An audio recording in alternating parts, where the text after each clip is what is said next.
of legends. This week I have the honor, the pleasure, and the absolute challenge to highlight someone that I consider a friend, a big brother, and a mentor.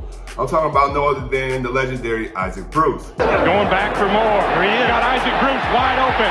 Bruce, he'll go in again, his third touchdown of the day. Isaac was a part of this 2021 Hall of Fame class, so his enshrinement this year, it hit different.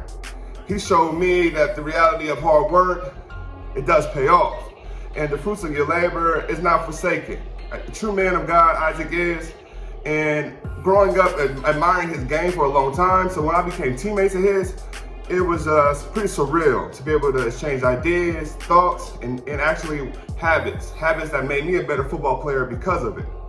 The way Isaac played the game of football, it was true poetry in motion. The way he ran routes, he made every route look the same until he got to the top of it, and then it wasn't. He made all pro DBs look silly, and definitely a challenge for defensive coordinators, whoever wanted to cheat to his side. Isaac hails from Fort Lauderdale, Florida, where he attended Dillard High, and was able to lead them actually to a 4A state championship. And this route to being a state champion in all county, it wouldn't be enough though to get him Division I scholarship out the gate. So Isaac would take to West LA as well as Santa Monica Community College before sticking at the University of Memphis. As a Tiger, Ike B would soar and take his game to a new level. In 1993, Isaac would go on to lead the Tigers with over 1,000 yards receiving and 10 touchdowns. Those kind of stats will show him that he was good enough to get to the National Football League. Although the Rams would take Isaac in the second round with the 33rd pick and just slipping out of the first round, IB would show everybody he was first round worthy. IB would not go on to start his rookie year, but he would go on to be very impactful, from making plays on special teams to even having a quarterback call his play the very next snap for him to catch a touchdown after a blocked punt. In that 1995 season, Isaac Bruce would go on to set a single season record with 119 catches. Over 1,700 yards, it would be phenomenal. One of the best the league will ever see, and he's still top 5 to this day. Unfortunately for him, number 1, Jerry Rice was finished with over 1,800 yards receiving. Although that 1995 season would be one for the record books, it wasn't good enough for the Pro Bowl selection. Disappointed, pissed off, after that 95 season, Ike B would go on to lead the league in receiving yards. From 95, 96, and 97, he would go on to be only 1 of 2 players to have 3 years of consecutive 200-yard games. And next year, 4th season, he actually only came up 8 yards short, 11 catches, 192 yards.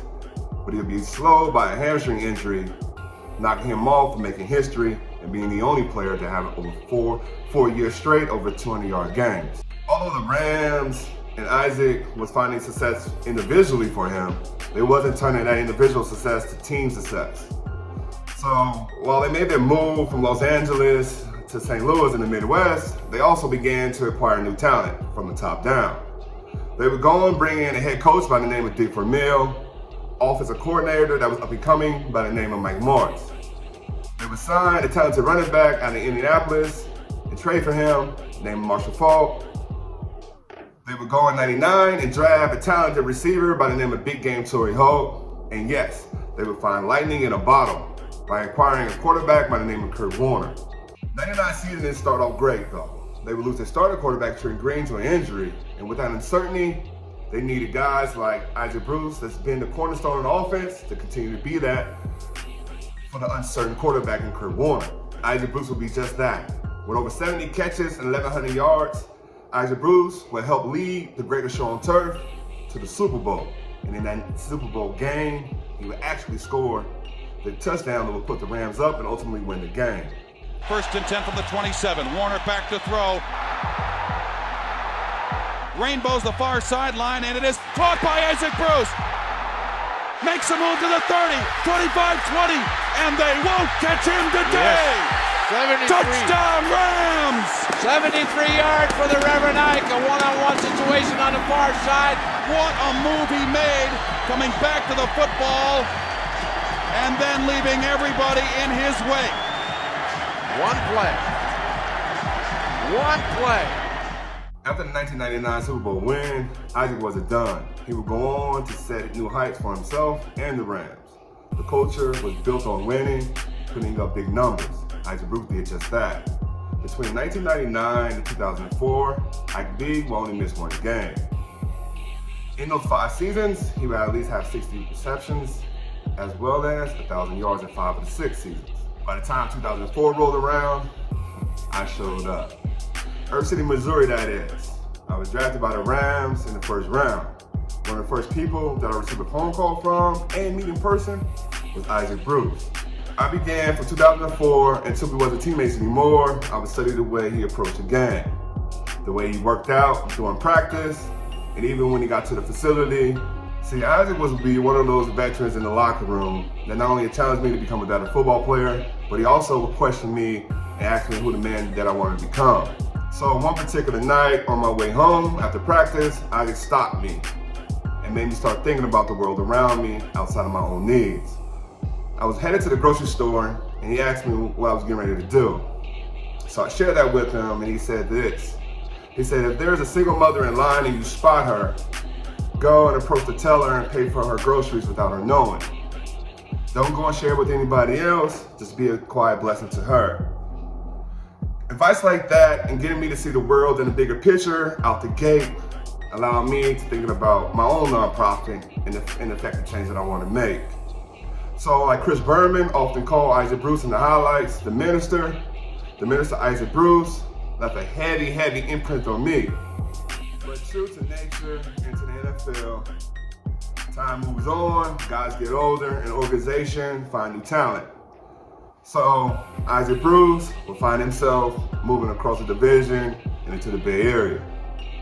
He would go on to play for the 49ers, reuniting with Coach Marks, who was there at the time. It was bittersweet seeing my big bro in another color. So in 2008, when he made a visit back to St. Louis and Avery Jones Dome, Isaac Bruce would go on to catch his 1,000th reception against us in the Rams. That game, St. Louis fan base and myself showed the gratitude that we all wanted to make sure that Isaac felt. We gave him a round of applause for not only being a great football player, but the accomplishment that he just had. So when Isaac decided to walk away from the game of football, it was no surprise to me that he would go on to find himself in Canton, Ohio. The Hall of Famer will retire with 1,024 catches, over 15,000 yards receiving, and 91 touchdowns. He left a huge impression on me. I'm sure he did for a lot of young people that watched the game, especially during his era. He made route running look like an art. And sometime in practice, I would lose myself because I was admiring him all this time. He continued to spread love and continue to challenge me in doing the same.